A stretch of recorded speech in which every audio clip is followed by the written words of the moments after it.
Thank you so much for joining me for part 3 of how to survive those people in the holiday.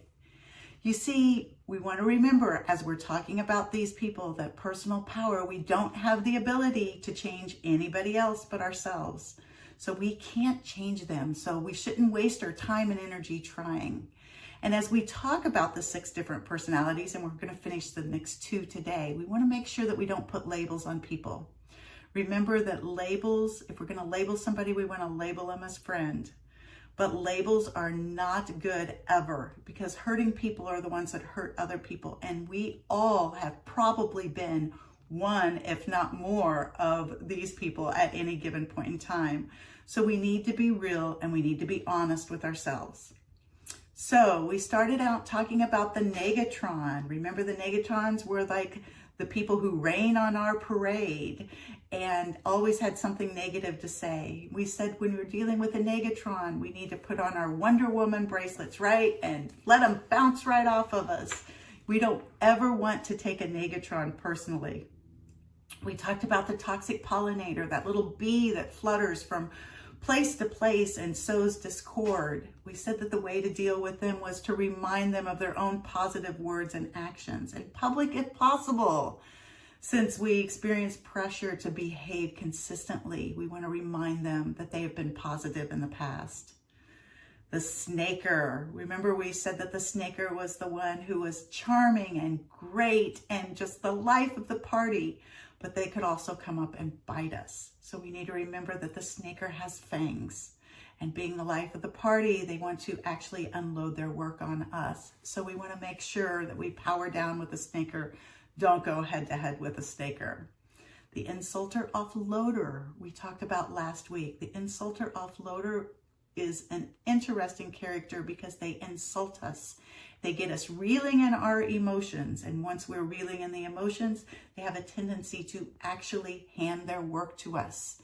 And because we are actually so caught up in the way that we're feeling at the time because we've been insulted, we take their work and we actually do whatever they're supposed to be responsible for.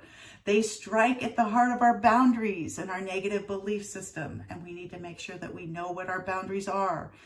Boundaries are limits around our time, energy, and money, and we need to make sure that we're holding those and that we don't feel the need for redemption of an insulter offloader by relinquishing our boundaries. So today, the first character that we're going to talk about is the info hoarder.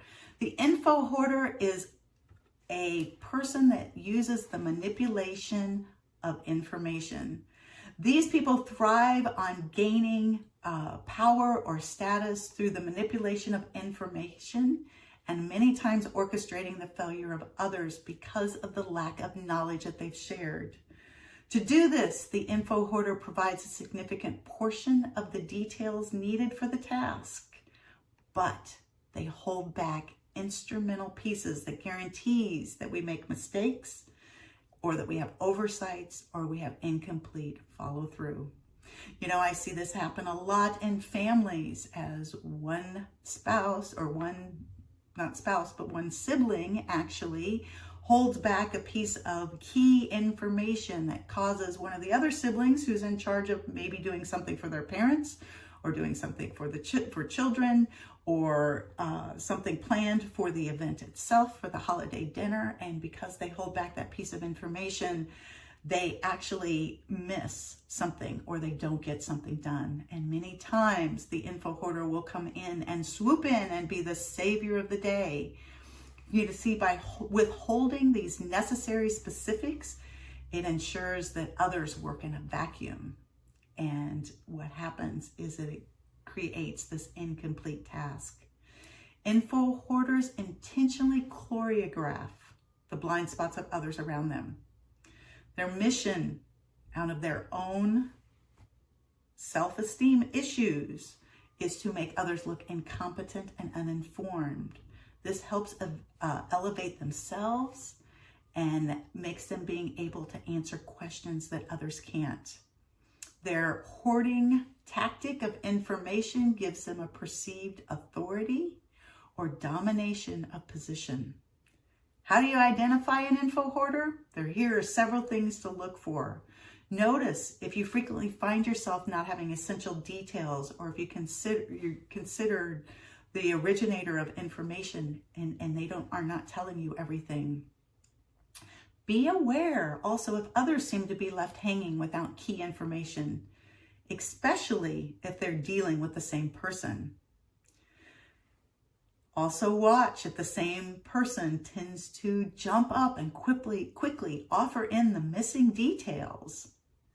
Look for those individuals you're dealing with who undermine and make others look incompetent. Info hoarders want to appear powerful. One way they accomplish this is by not acknowledging the existence of others, especially in group setting. You see, they orchestrate and these type of situations, and they take over and fill in the blanks, saving the day, leaving the target of their hoarding of the information reeling and wondering what the heck actually happened. You see, we can change and deal with an info hoarder with the power of seeking information. You see, people falsely believe that seeking additional information spotlights an ignorance or an incompetence that's due to our own personal belief system. You know, we intrinsically distort our perception, especially if there's a desire to turn an info hoarder situation around. It is important to understand that withholding information has more to do with the info hoarder than it does us. Their hoarding compulsion stems from their lack of self-confidence and self-esteem. You see, by understanding and accepting this paradigm, we can view information as a normal part of life. It permits each and every one of us to step into our power.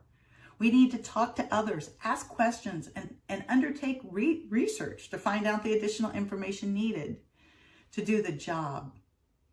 You see, especially in a family, there's a tendency that if we ask questions, that people feel like we're incompetent.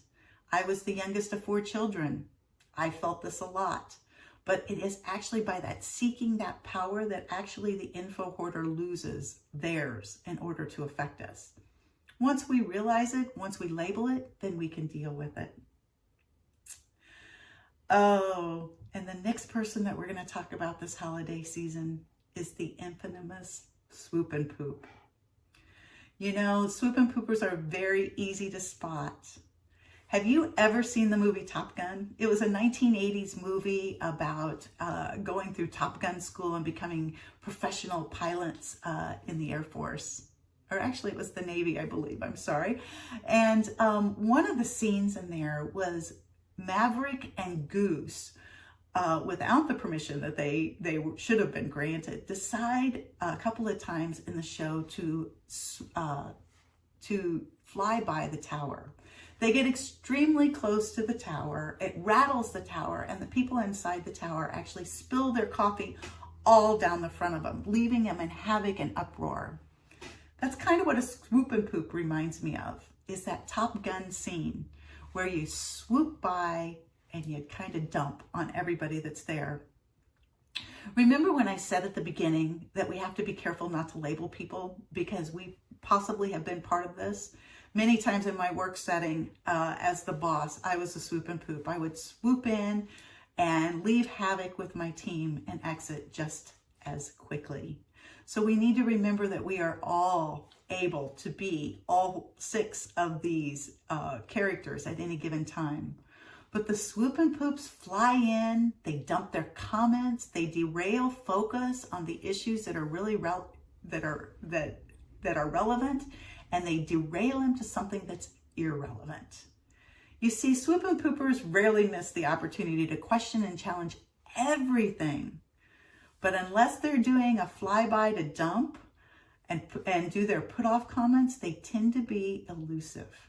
So they only come in every once in a while.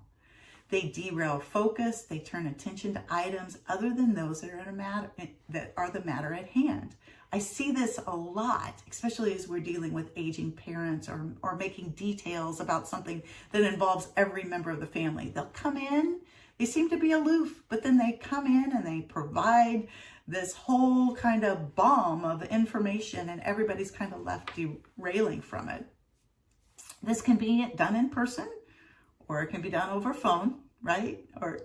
But those who have pooped often spend useless hours. Those of us who have been pooped on often spend useless hours of work or worry that derails us of valuable time and energy. You see, swoop and poopers are extremely easy to identify, probably easier than any of the ones we've talked about. You see, the way I think about that swoop and poop is to think about who's coming in and leaving havoc, drama, and chaos in their wake as they leave or fly by just as quickly. You see, they have a dive and dump modus operandum, which is deployed every time they seem to come on the scene. This unsettling wake they leave will be felt, seen, and heard about or experienced by everybody. So when you want to identify a swoop and pooper, realize that they rarely stay for the entire meeting. Poopers only hang around long enough to drop their negative bomb, and then they're off. They do their best to avoid interactions with specific individuals because they're on to them. And poopers typically don't contribute anything significant to the project. Their idea is to derail it. So diffusing the swoop and pooper, because you can identify them, is actually internal. It's one of the hardest things to manage, and it is almost instant that they can bring on such high emotion. See, because they come in and out so quickly, the swoop and pooper gets into our emotions. And that's why it's so hard, because we only see them every once in a while. The powerful antidote to them is not internal. It's not external, it's internal, just like the insulter offloader. You see, there's 3 secrets that we can do when dealing with the swoop and pooper, and they're simple and extremely effective. You can always reclaim what happened, even if you didn't respond well at the time, by realizing that it's about them and not about you. Once you identify a swoop and pooper, prepare for this to happen when they come on the scene. When you expect something, they're not going to be able to bring such high emotion back to you. And realize that it won't happen very often. You see, a swoop and pooper uses the ability of scarcity in order to create this emotional reaction with us. And when we realize that they come in only every once in a while, then we realize the power of scarcity actually diminishes. We need to expect this behavior out of a swoop and pooper and prepare for it.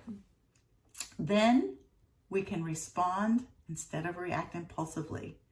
That is when we diminish their power. And there you have it. How to survive the holidays with a negatron, a toxic pollinator, a snaker, an insulter offloader, an info hoarder, and a swoop and poop. If you would like to learn more about this, join our Facebook group or reach out to us at gailrudolph.com. And may you have a wonderful and happy holiday from my family to yours.